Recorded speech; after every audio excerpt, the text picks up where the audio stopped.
IPL থেকে Kolkata night রাইডার্সের স্কোরে থাকা মুস্তাফিজুর রহমানকে বাদ দেওয়ার কথা বলছেন বিসিসিআই। এমন খবর ক্রিকেট দুনিয়ায় নতুন করে প্রশ্ন তুলছে। প্রশ্নটা খুব সোজা, ভারতে কি বাংলাদেশের ক্রিকেটার নিরাপদ? যদি আইপিএলের মতো একটি বাণিজ্যিক টুর্নামেন্টে বিসিসিআই হস্তক্ষেপ করে কোনো বিদেশি ক্রিকেটারকে বাদ দিতে বলে, তাহলে বড় মঞ্চে কী হবে? বিশ্বকাপের মতো আন্তর্জাতিক আসরে গিয়ে কি বাংলাদেশের বড় দল কি নিরাপদ থাকবে? এই প্রশ্ন এখন অবধারিত। মোস্তাফিজ একা নন, আজ তিনি, কাল হতে পারে অন্য কেউ। ক্রিকেট কি তাহলে শুধু ক্রিকেট নেই, নাকি এখন রাজনীতি আর ক্ষমতার ছায়া স্পষ্ট?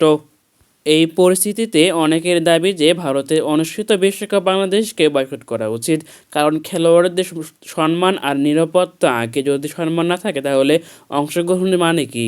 বিকল্পও আছে। নিরপেক্ষ ভেন্যু হিসেবে শ্রীলঙ্কা হতে পারে আদর্শ জায়গা।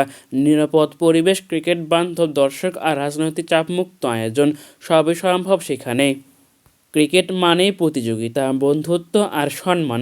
কোনো বোর্ডের একতরফা সিদ্ধান্ত যদি একটি দেশের খেলোয়াড় অপমানিত হন, তাহলে তো সেই আয়োজন নিয়ে প্রশ্ন উঠবেই।